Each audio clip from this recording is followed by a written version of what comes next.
लोक जगत वासी साक्ष्य बहुतरया Sabitio Yajantu Dabro Govena Suduma Deva Tantara Yosuki Yuko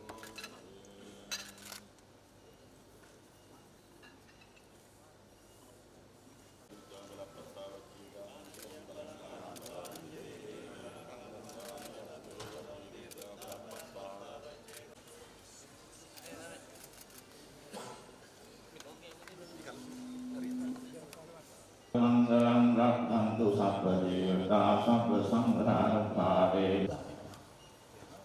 අප නැගිට විමල් සහෝදරයා වෙනුවෙන් අපි ඔක්කොම අහන්නේ මරපියෝ ගැන.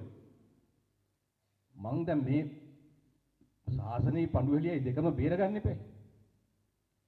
ඉතින් මොකක්ද හරි දැන් මේකට උත්තරයක් එයාවත් මේක අහන එක ඇති වෙන මටත් දෙන්න පුළුවන් උත්තරයක් තියෙන්න එපා. මං කිව්වා හොඳට හිටපු මිනිහෙක්ව ඒ බලයේ හිටපු කට්ටිය එකතු වෙලා ලිඳකට දැම්මා. එහෙම මිනිහා ලිඳෙන් ගොඩ එන්න දඟලුවා. දඟලනකොට වතුර බොර වුණා. ලිඳේ හිටපු මාළුත් මැරෙන්නේ නැති. ඉතින් අර හොඳට හිටපු මිනිහව ලිඳට බස්සපු එක ගැන කතා නොකර ලිඳට දාපු එක ගැන කතා නොකර ඊට පස්සේ ඒකේ වතුර පල්ලුණාද මඩ වුණාද මාළු මැරුණාද ඒව කතා කරලා තීරුමක් නැහැ කියලා. චන්දන අහනවා මම ওই උත්තරෙම දෙනවා.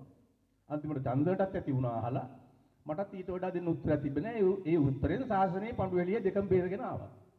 කොහොම නමුත් චන්දනට බැරි වුණා එදා යා හිතාගත්තු වැඩේ කරන්න. මට පුළුවන් වුණා මට ඕන වැඩේ එදා කරගන්න. ඉතින් අද චන්දන ඉන්නවා ජවිප ජනාධිපතිගේ මාධ්‍යාධ්‍යක්ෂක වෙලා අද මම ඉන්නවා සඳේ ගින්දර කියලා නවකතාවක හත්රු බවට පත් වෙලා. කොහොම නමුත් ඒ අතීත අත්දැකීම ඒකේ තියෙන සාරය වර්තමාන પરම්පරාවට ගේන්න ඕන. ඒක අපේ වගකීමක්, මානව යුතුයකමක්, මානව බැඳීමක්.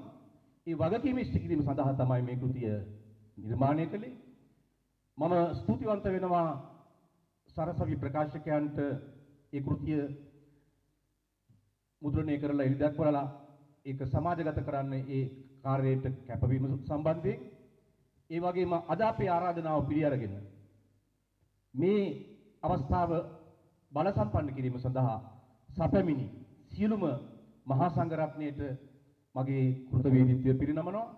ඒ වගේම තමයි මම කලින් නම් වශයෙන් සඳහන් කළ සියලුම සම්භාවනීය අමුත්තන්ට ඒ වගේම සහෘද ඔබ සැමට මේ වගේ කාලයක වරුවක් යමකට වැය කරනවා කියන්නේ ජීවිතේ කීයක් හරි මුදලක් ආදායමක් හොයාගන්න තියෙන කාලයක් අහිමි කර ගැනීමක්.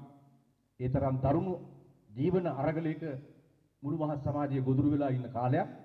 එහෙම කාලයක ඒ අනන්ත වැඩ කටයුතු මැද්දේ මේ අවස්ථාව බබලවන්න පැමිණි ඔබ සියලු දෙනාටමත් මගේ කෘතවේදීත්වය පිරිනමමින් අපේ අරගලය ඒක දෘෂ්ටිමය අරගලයක්, ඒක දේශපාලනමය අරගලයක්, ඒක සාහිත්‍යමය ශාස්ත්‍රය ඇතුළටත් අරගෙන ඉන්න හැකියවීම පිළිබඳව මම අවංකවම සතුටු වෙන බව අවධාරණය කරමින් නැවත නැවතත් ඔබ සියලු දෙනාටම මගේ ස්තුතිය හා ගෞරවය පුද කරමින් ඒ වගේම මම ගායනා කරපු මගේ අතින් පද රචනය වෙච්ච දෙවෙනි ගීතය අද ජනගත කළා YouTube අවකාශයට.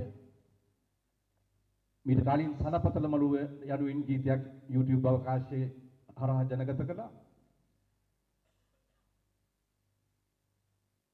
මම ඔබෙන් ඉල්ලා හිටිනවා ආණ්ඩුවත් ඇත්තට මේ කෘතිය අපි මුලින්ම එලි දක්වන්න ගියේ මේ ඒක අමතක නොකා පොඩි. මුදල් වෙන් කරලා මේ වෙන් කරගෙන තිබුණේ ලේඛන ආරක්ෂක දෙපාර්තමේන්තුවට අයිති ශ්‍රවණාගාරය. ඉතින් අපි දැන් ඔක්කොම මුදල් ගෙවලා ඉවරලා ඉන්නකොට මේගොල්ලෝ දවස් 3කට කලින් කිව්වා අදට දවස් 3කට කලින් කිව්වා මේක දෙන්න බෑ කියලා. ඒ කියන්නේ අපි පක්ෂයේ දේශපාලන මණ්ඩල සභිකයෙක් ගිහිල්ලා මේ ගැන අහුවම කිව්වා හේතුවක් හැටියට පිළිගන්න පුළුවන් හේතුවක් නැහැ. එක්කෝ කොහේ හරි උඩකින් ආපු නියෝගයක්. නමුත් ඒ කරපු වැඩෙන් ඒකට අපි දක්වපු ප්‍රතික්‍රියාවෙන් මේ පොත පිළිබඳ අවධානය තිබුණාටත් වඩා වැඩි වුණා. ඉතින් ඒ දීපු සහයෝගයට ලේඛන ආරක්ෂක දෙපාර්තමේන්තුවේ මොළයේ තියෙන මහත්තුරුන්ට ඒ නුවණක්කාර වැඩේ කරපු උදවියට අපේ කෘතවේදීත්වය පිරිනමනවා. එකම දේ අර අපි ගෙවපු ගාන අපිට ආයි ලැබෙන සැලැස්විය යුතුයි. කොහොම නමුත් ඒ ඕන අභියෝගයක් අපිට තරණය කරන්න පුළුවන්. අපේ ගමනම අභියෝග වලින් පිරිච්ච ගමනක්. ඒ ගමන ඉදිරියටත් අපේ භූමිකාව එදාටත් වඩා ඉතා බලවත් බල සම්පන්නව මේ රටත් මව්පොළොවත් වෙනුවෙන් අපි ඉටු කරනවා. ඒ වෙනුවෙන් කැප වෙනවා.